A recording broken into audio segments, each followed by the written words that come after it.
আরে টুনি তুই আয় আয় বস। না দিদি, কালু দাদার কাছে এলাম। আজ তো কালু দাদা আমাদের বাড়িতে কাজ করার কথা ছিল, কিন্তু কালু দাদা তো এখনো যায়নি, তাই আমি ডাকতে চলে এলাম। কি, কালুর তোর বাড়িতে কাজে যাওয়ার কথা ছিল, কিন্তু কালু তো এখনো পড়ে পড়ে ঘুমাচ্ছে। আমি তো সকাল থেকেই ডাকছি। সে কি দিদি, আমার রান্নাঘর একদম ভেঙে গেছে। আমার বাড়িতে আজ কাজে যেতেই হবে, এজন্যই আমি অলস পাখিকে কাজে নিতে চাই না। আমিও এই অলস কালুকে নিয়ে বিপদে পড়ে গেছি টুনি। দাঁড়া, আমি এক্ষুনি কালুকে ডেকে দিচ্ছি। এরপর কাকুলি কালুকে ঘুম থেকে চিৎকার করে ডেকে তোলে। কি কাকুলি, তুমি এই ভোরে চিৎকার করে ডেকে তুলছো কেন শুনি? তাকিয়ে দেখো কালু, এটা ভোর না, অনেক বেলা হয়ে গেছে। টুনির বাসায় কাজ যাও বলছি। আমাকে আরেকটু ঘুমাতে দাও না কাকুলি, আমি পরে যাব। না কালু দাদা, এখন সকাল 11টা বাজে, তুমি এক্ষুনি কাজে যাবে, চলো। টুনির এমন কথা শুনে কালু বাধ্য হয়েই ঘুম থেকে উঠে বসে আর টুনির বাড়িতে কাজে যায়। কি ব্যাপার কালু দাদা, তুমি এভাবে ঘুমাচ্ছ কেন? সামনে কাঠ বাস আছে, তুমি কাজে লেগে পড়ো তো। হ্যাঁ হ্যাঁ করছি। কালু ঝিমাতে ঝিমাতে কাজ করতে থাকে। এদিকে টুনি অন্য কাজে ব্যস্ত থাকায় কালুর কাজের দিকে আর নজর দিতে পারে না। এ কি কালু দাদা, তুমি কি না এইভাবে ঘুমাচ্ছ? সব কাজ দেখছি কাজের জায়গায় পড়ে আছে, তুমি একটুও কাজ শেষ করোনি। আসলে মানে টুনি, আমি আসলে ঘর বানাতে পারি না। কি, তুমি ঘর বানাতে পারো না মানে? তাহলে কেন কাজ চেয়েছিলে? আসলে কাকুলি সব সময় ঘ্যানর ঘ্যানর করে, আমি কাজ করি না জন্য, তাই তোকে বলেছিলাম কাজের কথা, তুই আমাকে ক্ষমা করে দে। সত্যি কালু দাদা, তোমার এই অলসতার জন্য তুমি বিপদে পড়বে। হায় সৃষ্টিকর্তা, এখন আমি কোথায় অন্য কাজের পাখি পাবো? টুনি ভীষণ চিন্তায় পড়ে যায়। কালু ছিল ভীষণ অলস, কালু ঘুম ছাড়া কোনো কিছুই বুঝতো না। কালু, কালু, তুই কি ধনী হতে চাস? তাহলে এখানে আয়, তোকে আর কোনো কষ্ট করতে হবে না। কালু, এই কালু। এই এই, কি হয়েছে কালু, এভাবে ঘুমের মাঝে চিৎকার করলে কেন শুনি? কাকুলি, আমি মনে হয় ধনী হয়ে যাব কাকুলি, তুমি দেখো। ইয়াহু! মরণ, ধনী হতে চাও আবার ঘুমিয়ে দিন কাটাও? তোমার এসব অলসতা আমি শুনবো না, ঘুম থেকে ওঠো বলছি।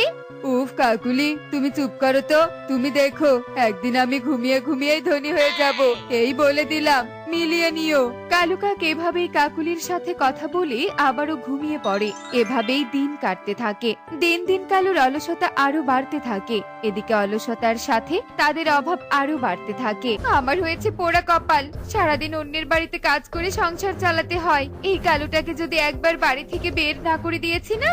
কাকুলির রাগে গজগজ করতে করতে অন্যের বাড়িতে কাজ করে আসে। কালু তখনও পড়ে পড়ে ঘুমাচ্ছিল। কালু, কালু, ঘুম থেকে ওঠো বলছি। কি হয়েছে কাকুলি, এভাবে ডাকছো কেন? কি হয়েছে, সুখী দিদির বাড়িতে কাজ করার মাইনে পেয়েছি আজকে, যাও বাজার থেকে সবজি কিনে নিয়ে এসো। একদম পড়ে পড়ে ঘুমাবে না কিন্তু, এই বলে দিলাম। কালু কাকুলির কথায় বাধ্য হয়ে টাকা নিয়ে বাজারের দিকে রওনা দেয়। উফ বাবা, এখান থেকে বাজার হাফ কিলো, আমি এত দূর উড়ে গেলে তো আমার ডানা ব্যথা হয়ে যাবে। না না, আমি বরং রিকশায় যাই। এইটো না, আমাকে নিয়ে যা তো বাজারে। এরপর কালু রিকশায় বাজারে যায় আর বাজারে যে সবজি দেখতে থাকে।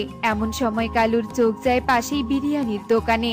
আরে, এখন কিনা কষ্ট করে দোকানে দোকানে ঘুরবো, তার থেকে 2 প্যাকেট বিরিয়ানি কিনে নিয়ে যাই, কাকুলি সহ মজা করে খাবো।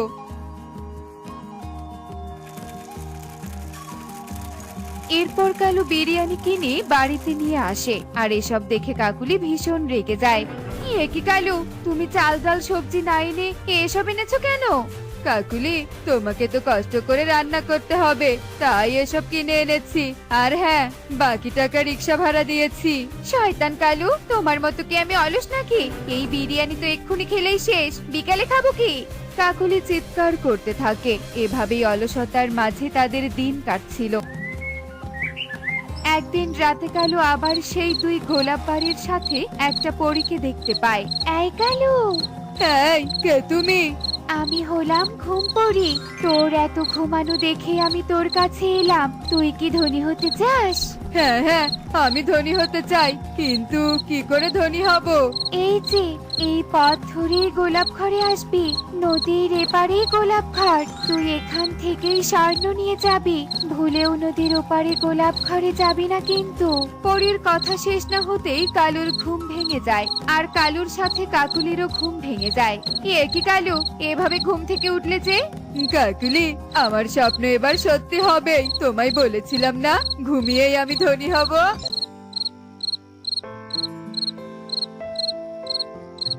আর দুজন মিলে সেই পথ ধরে নদীর পাড়ে আসে, আর নদীর দুই পাড়ে দুটো গোলাপ ঘর দেখতে পায়। কাকুলি, আমার স্বপ্ন তো দেখছি সত্যি, চলো কাকুলি এবার নদীর এপারের ঘরে প্রবেশ করি। কালু কাকুলি প্রথম গোলাপ বাড়িতে প্রবেশ করতেই অনেক সোনার মোহর দেখতে পায়, আর তা দেখে তারা ভীষণ খুশি হয়। এরপর তারা অনেকগুলো সোনার মোহর নিয়ে বাড়িতে আসে। কালু, এবার আমাদের আর কোনো অভাব থাকবে না। এই প্রথম তোমার এই কাজ আমার এত ভালো লেগেছে।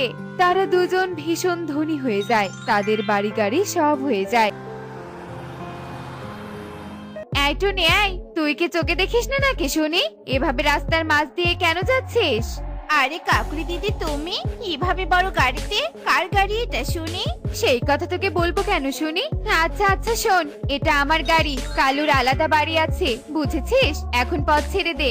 এরপর কাকুলি টুনির সামন দিয়ে বড় গাড়িতে করে চলে যায়। এই যা, এরা কি লটারি পেয়ে গেল নাকি? টুনি চিন্তা করতে করতে বাড়ির দিকে যেতে থাকে। এভাবেই দিন কাটতে থাকে। দিন দিন কালু কাকুলি সেই সোনার মোহর দিয়ে আরো ধনী হতে থাকে। টুনি, শুনছিস? শুনে যা। হ্যাঁ দিদি, বলো। তুই কি কিছু দেখেছিস? কালু কাকুলি কিভাবে ধনী হয়ে গেল? আমাদের তো কাউকে সম্মানও করছে না। আবার শুনলাম ওরা নাকি পুরো বন কিনে নিয়ে আমাদের তাড়িয়ে দিবে। সোনার খনি পেয়েছে নাকি বলতো? দিদি, আমিও তো তাই ভাবছি। ওরা তো অলস ছিল, তাহলে ধনী হলো কি করে? তবে আমাদের যে অত্যাচার করছে, সৃষ্টিকর্তা এর ঠিক শাস্তি দিবে।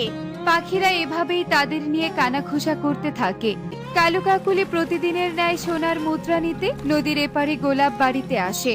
কাকুলি, বলছিলাম কি, আমরা তো শুধু নদীর এপারের ঘর থেকে সোনার মোহর নিচ্ছি, চলো আজ বরং নদীর ওপারে গোলাপ বাড়িতে যাই, ওই ঘরে নিশ্চয়ই হিরে জহরত আছে। বেশি লোভ করে ফেলছি না তো কালু? ওই বাড়ি থেকে যাওয়া ঠিক হবে? ওরই তো বারণ করেছিল। তুমি বেশি বেশি ভাবছো কাকুলি, চলো একবার তো গিয়েই দেখি, হিরে জহরত পেলে আমরা এই বনের রাজা হব। দুজনে ভীষণ লোভে পড়ে যায়। তারা অতিরিক্ত সম্পত্তির লোভে পড়ে নদীর ওপারের গোলাপ বাড়িতে যায়। আর ঘরে ঢুকতেই দরজা বন্ধ হয়ে যায়। এ কি, দরজা বন্ধ হয়ে গেল কেন? হ্যাঁ, কে দরজা লাগিয়েছো? খোলো বলছি, খোলো দরজা। হ্যাঁ, দরজা খোলো বলছি। আমাদের কিন্তু অনেক টাকা পয়সা আছে, তোমাকে উচিত শিক্ষা দিব এখান থেকে বের হলে। কালু কাকুলি চিৎকার করে কাঁদতে থাকে, কিন্তু দরজা খোলে না। শয়তান পাখিরা, তোরা ভুলে গিয়েছিলি ক্ষমতার জোর সব জায়গায় দেখাতে হয় না। তোরা অতিরিক্ত লোভ করেছিলি, তোদের প্রয়োজনের বাহিরে তোরা সম্পদ নিতে এসেছিলি। এবার বোঝ, ওপারের গোলাপ ঘর ভালো পাখিদের জন্য, আর এই গোলাপ ঘর তোদের মতো লোভীদের জন্য। দেখলে তো বন্ধুরা, অতিরিক্ত লোভ করলে কি হয়? তাই আমরা লোভ থেকে দূরে থাকবো। এমনই সব মজার মজার শিক্ষণীয় টুনি পাখির গল্প দেখতে আমাদের সাথেই থেকো। আর গল্পটি কেমন হয়েছে তা কমেন্টসে জানাতে ভুলো না কিন্তু। Bye bye.